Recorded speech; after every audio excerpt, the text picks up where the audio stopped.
नमस्कार। कार्यक्रम सन्दर्भमा यहाँहरूलाई स्वागत छ। म अफरोज। जनता टेलिभिजनको कार्यक्रम सन्दर्भ तपाईले हरेक दिन बिहान 7:30 बजे र सोही दिन पुनः प्रसारण 4:30 बजे र राति 9:30 बजे पुनः प्रसारण हेर्न सक्नुहुनेछ। आजको सन्दर्भमा हामीले नेत्र विक्रमचन्द विप्लव नेतृत्वको नेकपाका नेता विष्णु पन्तसँग कुराकानी गर्दैछौँ। अहिले विप्लव नेतृत्वको नेकपाले के गर्दैछ, अब स्थानीय तहमा उसको के कस्तो स्ट्यान्ड हुन्छ, सरकार बारेमा उसको समीक्षा कस्तो छ, यी सम्पूर्ण विषयमा उहाँसँग कुरा गर्नेछौँ। आउनुहोस् उहाँलाई स्वागत गरौँ। विष्णु सर, यहाँलाई कार्यक्रममा स्वागत छ। धन्यवाद। अहिले विप्लव नेतृत्वको नेकपाले के गरिरहेछ? हजुर, हामी अहिले सरकारसँग भएको 3 बुँदे सहमतिपछि हामी शान्ति प्रक्रियामा छौँ र हामी अहिले सरकारसँग 3 बुँदे सहमतिको पूर्ण परिपालनको लागि प्रतीक्षामा छौँ र सरकारसँग त्यो विषयमा छलफल घनीभूत रूपमा गर्न चाहन्छौँ। र 3 बुँदे सहमति जुन ढङ्गले चाहिँ पारित भयो, त्यसको कार्यान्वयनको विषयमा प्रश्नहरू उब्जिएका छन्। त्यो पूर्ण रूपमा पालना सरकारको तर्फबाट भएको छैन। हाम्रो तर्फबाट चाहिँ पूर्ण रूपमा पालना गरेका छौँ। सरकार यसमा चुकेको छ, त्यसलाई हामीले चाहिँ खबरदारी गरिरहेका छौँ। जस्तो 3 बुँदे तपाईँहरूले सहमति गर्नुभयो, तर सरकारले त्यो कार्यान्वयन नगरिरहँदाखेरि पनि तपाईँहरूले त्यो स्ट्यान्ड लिन सक्नु भएन। अब कतिपयले के टिप्पणी गर्छन् भने विप्लवको अब त्यस्तो शक्ति पनि छैन, अब उनले आन्दोलन पनि गर्न सक्दैनन्, शक्ति प्रदर्शन पनि गर्न सक्दैनन्, त्यही भएर हतारमा सरकारसँग सहमति गरेर अनि तिनी अब खुला राजनीतिमा आए। अब सरकारले केही नगर्दाखेरि पनि केही बोल्न सकेका छैनन् भन्ने टिप्पणी भइरहेको हुन्छ। यो विप्लव नेतृत्वको नेकपालाई मिनिमाइज गर्ने ढङ्गले आएको तर्क हो होइन। विप्लव एउटा शक्ति नभएको भए सरकार वार्ता गर्न बाध्य हुने थिएन। सरकारले दमनको माध्यमबाट सिद्ध्याउँछु भनेर चाहिँ निर्णय गरेको हो होइन। दमनको माध्यमबाट विप्लव नेतृत्वको नेकपालाई सिद्ध्याउन नसकिसकेपछि सरकार चाहिँ वार्तामा आउन बाध्य भएको हो र उसले 3 बुँदे सहमति गर्न बाध्य भएको हो। सहमति कार्यान्वयनको लागि तपाईँहरूले कस्तो दबाब दिइराख्नु भएको छ, कस्तो भूमिका खेल्दै हुनुहुन्छ? सहमति कार्यान्वयन गर्ने दायित्व राज्यको हो। जहाँसम्म पार्टीको तर्फबाट हामीले त्यो पार्टीले चाहिँ 3 बुँदे सहमतिलाई पूर्ण रूपमा प्रतिबद्धताका साथ पालना गरेको छ। उसले आफ्नो एजेन्डा होइन, कार्यक्रम पनि शान्तिपूर्ण ढङ्गले आफ्नो एजेन्डाहरू उठाएको छ। हामीले चाहिँ पार्टीले अहिले जनमत सङ्ग्रहको एजेन्डा लिएको छ। यो चाहिँ 3 बुँदे सहमतिकै एउटा चाहिँ परिणाम हो। तर सरकारले यसलाई चाहिँ मिनिमाइज गर्न खोजेको छ। 3 बुँदे सहमति आफैले गरेको सहमति उसले चाहिँ इमान्दारपूर्वक पालना गरेको छैन। यसमा राज्यको विश्वसनीयतामाथि प्रश्न चिन्ह उठेको छ। 3 बुँदेमा कुन मुद्दामा सरकार त्यति गम्भीर देखिएन त? सरकारले खास गरी चाहिँ हाम्रा नेता कार्यकर्ताहरूमाथि लागेको झुटा मुद्दा र बन्दीहरू रिहाई गर्ने सन्दर्भमा उसले चाहिँ पालना गरेको छैन र त्यो चाहिँ पालना गर्नु नितान्त आवश्यकता छ। जनमत सङ्ग्रह भन्नुहुन्छ, तपाईँहरू कुन विषयमा जनमत सङ्ग्रह गर्ने? हाम्रो पार्टीले अब यो जनमत सङ्ग्रह विषयमा सरकारसँग वार्ता हुन बाँकी नै छ, किनभने राजनीतिक विषयमा सरकारसँग वार्ता हुन सकेको छैन। 3 बुँदे सहमतिको पालना भइसकेपछि राजनीतिक एजेन्डामा चाहिँ प्रवेश गर्ने पार्टीको चाहिँ नीति हो। तर सरकारले 3 बुँदे सहमतिमै होइन त्यो पालनामै समस्या देखिएपछि, त्यहाँ विश्वसनीयता कमी भएपछि अहिले चाहिँ त्यो पालनाको चाहिँ मुख्य एजेन्डा छ र त्यसपछि मात्रै राजनीतिक विषयमा प्रवेश गर्ने पार्टीको नीति हो। जस्तो तपाईँहरूको राजनीतिक एजेन्डाहरू के हुन सक्छन्? हाम्रो राजनीतिक एजेन्डा स्पष्ट छ। अहिले हामीले चाहिँ जनतालाई व्यवस्था छान्ने अधिकार दिउँ भन्ने पार्टीको चाहिँ निर्णय छ।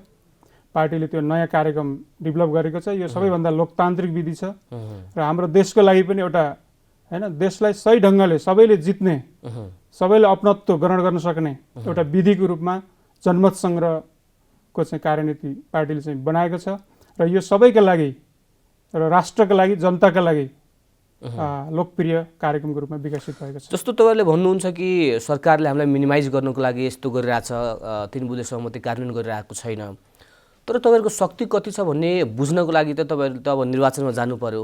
जनताले तपाईँले कति भोट दिइरहेछ त्यसले पनि एक किसिमको आकलन गर्न सकिन्छ कि तपाईँहरूको शक्ति यति छ भन्ने कुरा। अब सरकारले स्थानीय तहको निर्वाचनको मिति पनि घोषणा गरिसकेको छ वैशाख 30 गते। अब तपाईँहरूले निर्वाचन आयोगमा दल दर्ता पनि गराउनु भएको छैन, अनि कसरी जनतामा जानुहुन्छ तपाईँहरू? होइन, पहिलो कुरा चाहिँ हामी विप्लव नेतृत्वको नेकपाको शक्तिको बारेमा चाहिँ एउटा शक्तिको एउटा छाया प्रतिबन्धको बेलामा सरकारले देखेको छ। सबै जनताले त्यो चाहिँ प्रत्यक्ष रूपमा देखेका छन्। किनभने दमनबाट सिद्ध्याउँछु भन्ने चाहिँ सरकारको सपना थियो, त्यो चाहिँ पुरा हुन सकेन, त्यो आखिरी सरकार पछाडि हट्न बाध्य भयो। अब हामी अहिले राजनीतिक एजेन्डा लिएर जनतामा जाँदैछौँ र हाम्रो शक्ति हामी अहिले शान्तिपूर्ण ढङ्गले अगाडि बढिरहेका छौँ भन्नुको अर्थ हाम्रो शक्ति चाहिँ न्यून छ भन्ने अर्थ चाहिँ लाग्नु हुँदैन र त्यो कमजोरीको रूपमा बुझ्नु हुँदैन। बाहिर टिप्पणी के हुन्छ भने विप्लवले अलिकति जनतालाई आतंकित पार्ने काम मात्र गर्छ, सरकारलाई तर्साउने मात्र काम गर्छ, अनि त्यहीको आधारमा अब आफ्नो बार्गेनिङ गरेर आउँछ भन्ने पनि हुन्छ नि यस्तो कुरा। विप्लव नेतृत्व नेकपाले कहिल्यै जनतालाई तर्साउने काम गरेन। ऊ जनतासँग सँगसँगै हिँडेर जनता सँगसँगै हाम्रो नेता कार्यकर्ताहरू सबै जनतासँग चाहिँ गएर हामी चाहिँ हिँड्यौँ। जनताको घर दैलोमा पुगेर उसले चाहिँ पार्टी बनायो। त्यसकारण ऊ जनताको बिचमा भएको कारणले ऊ चाहिँ कमजोर छैन। ऊ जनता मैले सोधेँ नि जस्तो अबको यो निर्वाचनमा तपाईँहरूको भूमिका के हुन्छ, तपाईँले निर्वाचन आयोगमा दल दर्ता गराउनुहुन्छ कि गराउनुहुन्न भन्ने कुरा हो। सरकारले स्थानीय निर्वाचनको घोषणा गरेको छ आकस्मिक रूपमा। यो संसदीय राजनीतिको एउटा अभ्यास हो। मलाई लाग्छ स्थानीय निर्वाचनको घोषणा संसदीय अन्तर्विरोधको परिणामस्वरूप आएको कार्यक्रम हो। मलाई लाग्छ यो यिनीहरूको चाहिँ आपसी होइन जुन संसदीय पार्टीहरू बिचमा जुन अविश्वास आशंका तिनीहरू बिच जुन षड्यन्त्र जुन चलिरहेको छ त्यसको बिचबाट आएको चाहिँ स्थानीय तह त जनतासँग प्रत्यक्ष सम्बन्ध राख्ने एउटा निर्वाचन हो। त्यहाँ जनताको लागि केही गर्ने स्थानीय तहमा के गर्न सकिन्छ भन्ने कुरा हो। अब संसदीय अभ्याससँग तपाईँले यसलाई जोड्दै हुनुहुन्छ, तर मलाई त त्यस्तो त लाग्दैन। यो स्थानीय तहको निर्वाचन त जनतासँग प्रत्यक्ष सरोकार राख्ने निर्वाचन भएको कारणले पनि आफ्नो शक्ति प्रदर्शनको लागि पनि विप्लवले निर्वाचनमा जान सक्छ कि? त्यही त स्थानीय यो संसदीय निर्वाचन अहिले जुन सरकारले घोषणा गरेको छ यो संसदीय राजनीतिको एउटा पार्ट हो। अब हामी यो स्थानीय निर्वाचन सरकारले घोषणा गरिसकेपछि यसको सामना कसरी गर्ने भन्ने विषयमा हाम्रो पार्टीले एउटा निर्णय गर्नेछ केन्द्रीय समितिको बैठकबाट। के गर्छ निर्णय? अब त्यो निर्णयको बारेमा हामीले प्रतीक्षा गर्नुपर्छ। हामीले एउटा उपयुक्त त्यसको सामना कसरी गर्ने, भाग लिने कि बहिष्कार गर्ने, हामी अहिले त्यसको विषयमा कसरी सामना गर्ने भन्ने विषयमा पार्टीले चाहिँ निर्णय गर्छ। त्यसपछि मात्रै भन्न सक्छौँ कस्तो खालको चाहिँ होइन कुन विधिबाट सामना गर्ने त्यसको विषयमा पार्टीले एउटा निर्णय गर्छ। त्यसपछि मात्रै हामी भन्न सक्छौँ। अहिले तपाईँहरू कहिले नै निर्वाचन आयोगमा दल दर्ता गराउनु हुँदैन, निर्वाचनमा भाग लिनु हुँदैन। अनि मैले अघि पनि सोधेँ कि जनताले तपाईँहरूको शक्ति कसरी बुझ्न सक्छ त? सरकारको संयन्त्रले त बुझिरह होला कि विप्लव यस्तो छ उस्तो छ। जनताले एउटा अब समाचारको आधारमा मात्र बुझ्न सक्छन्, प्रत्यक्ष रूपमा तपाईँहरूको शक्ति कति छ त्यो बुझ्नलाई त जनतामा जानु पर्यो नि भन्ने मेरो प्रश्न हो। जनतामा जानुपर्छ। त्यसकारण चाहिँ हामी जनमत सङ्ग्रहको एजेन्डा उठाएका छौँ होइन। जनतालाई व्यवस्था छान्ने अधिकार दिनुपर्छ भन्ने हाम्रो पार्टीको धारणा छ मूल रूपमा होइन। अरू निर्वाचन अहिले यो संसदीय निर्वाचनहरू केवल चाहिँ नौटङ्की हुन् होइन। यसबाट चाहिँ जनताले अधिकार पाउँदैनन्, देशको मुक्ति पनि हुँदैन, राष्ट्रिय स्वाधीनताको संरक्षण यसबाट हुन सक्दैन भन्ने हाम्रो पार्टीको स्पष्ट धारणा। मैले अघि पनि सोधेँ जस्तो जनमत सङ्ग्रहमा तपाईँको मुद्दा के हुन सक्छ?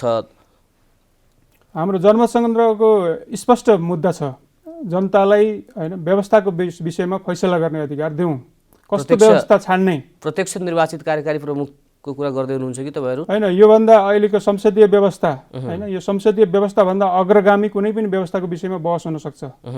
त्यसमा चाहिँ होइन जनमत सङ्ग्रह हुनसक्छ।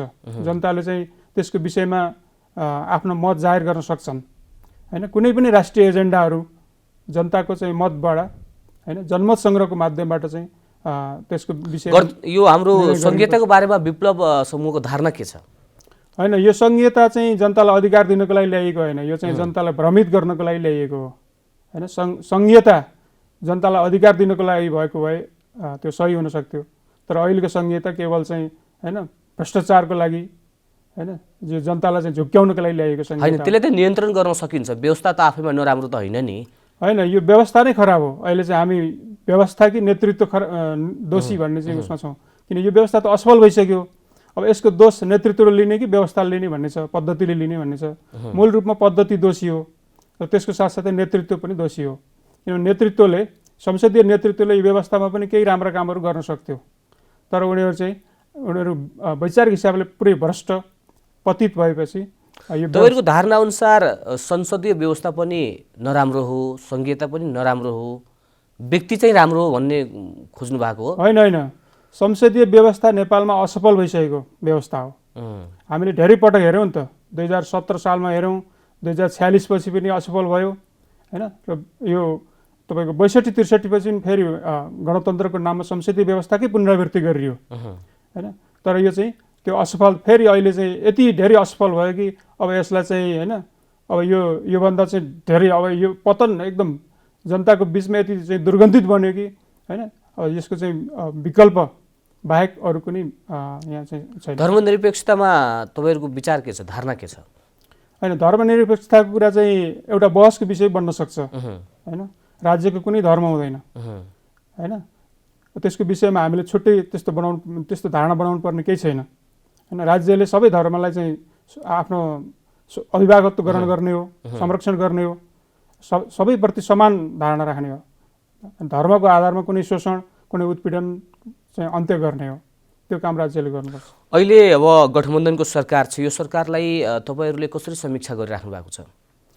होइन, यो गठबन्धन सरकार आफैमा होइन यो सरकारको निर्माण कसरी भयो भन्ने विषयबाट चाहिँ हेर्नुपर्छ होइन। यो गठबन्धन चाहिँ एक हिसाबले अब धेरै विश्लेषकहरूको चाहिँ भनाइमा यो एमसिसी पास गर्नको लागि बनेको गठबन्धन हो भन्ने पनि छ होइन। अहिले जुन ढङ्गले एमसिसीको मुद्दा आइरहेको छ होइन, त्यसले के देखाउँछ भने यो गठबन्धन कुनै राजनीतिक गठबन्धन होइन, यो वैचारिक गठबन्धन पनि होइन। संविधानलाई बचाउनको लागि, प्रतिनिधि सभालाई बचाउनको लागि गठबन्धन गरिएको हो भन्ने तर्क हुन्छ नि त उहाँहरूको। त्यो संविधान सभा त्यो प्रतिनिधि सभालाई बचाउनु पर्ने के थियो, बचाएर के भयो? कार्यकाल रहँदाखेरि नै उहाँले पूर्व प्रधानमन्त्री केपी शर्मा ओलीले यसलाई भङ्ग गर्नुभएको थियो। देश फेरि निर्वाचनमा जाने अवस्था थिएन, त्यो बेला कोरोनाको महामारी थियो। यो गठबन्धन मूलतः सत्ता लोलुपताको कारणले चाहिँ निर्माण भएको हो। त्यति बेलाको उनीहरूले बनाएको जुन नेपाल कम्युनिस्ट पार्टी थियो, उनीहरूले आफैले बनाएको एकीकृत रूपमा, त्यसमा एउटा विखण्डन आयो, विभाजन आयो। त्यसको मूल कारण चाहिँ सत्ता लोलुपता थियो होइन। को नेता बन्ने, को प्रधानमन्त्री बन्ने, भागबण्डा चाहिँ कसरी मिलाउने भन्ने विषयमा उनीहरूको बिचमा अन्तर्विरोध भएपछि त्यो पार्टी विभाजित भएको हो। त्यसैको परिणामस्वरूप यो गठबन्धन बनेको हो। त्यसकारण यो चाहिँ राजनीतिक भन्दा पनि यो चाहिँ सत्ता लोलुपताको कारणले यो गठबन्धनको निर्माण भएको हो। त्यसको फाइदा नेपाली काङ्ग्रेस र शेरबहादुर देउवाले लिनुभएको छ। तपाईँले यो एमसिसीको लागि गठबन्धन भन्नुभयो, एमसिसीको बारेमा विप्लवको स्पष्ट धारणा के छ? होइन, एमसिसी खारेज हुनुपर्छ। हाम्रो संशोधन होइन कि खारेज नै गर्नुपर्छ? खारेज हुनुपर्छ। यो हाम्रो प्रकाण्डको एउटा संश्लेषण सही छ। एमसिसी भनेको इतिहासकै सबैभन्दा ठुलो राष्ट्रघात। त्यसकारण योभन्दा होइन यस्तो राष्ट्रघाती सम्झौतालाई खारेज गर्नु बाहेक अरू कुनै विकल्प छैन। संशोधन गरेर विदेशी सहयोग लिनु हुँदैन होइन, संशोधनको कुनै गुन्जाइसै छैन।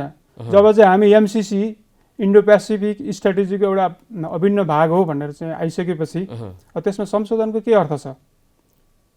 त्यसकारण एमसिसी पारित गर्दा के फरक पर्छ? विकास त गर्न सकिन्छ होइन। एमसिसीको विषयमा हामी क्लियर हुनु पर्यो। यो चाहिँ सहयोग हो कि हस्तक्षेप हो?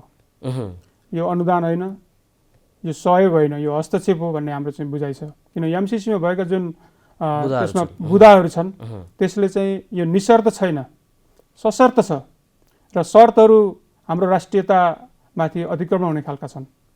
र एमसिसी अमेरिकासँग सम्बन्धित छ। अमेरिकाको अहिलेको मूल प्रवृत्ति के हो भन्नेबाट पनि यसलाई हेर्नुपर्छ। अहिले अमेरिका र चीन बिचको अन्तर्विरोधलाई हामीले हेर्नुपर्छ। अहिलेको दुई ध्रुवीय विश्वमा अहिले चाहिँ खास गरी अमेरिका र चीन, अमेरिका र रुस बिचको जुन अन्तर्विरोध छ त्यसबाट पनि हेर्नुपर्छ। चीन विरुद्धको घेराबन्दी गर्ने अमेरिकी जुन रणनीति छ उसले चाहिँ एमसिसीको माध्यमबाट चाहिँ यहाँ नेपाललाई चाहिँ एउटा रणमैदान बनाउन चाहेको छ।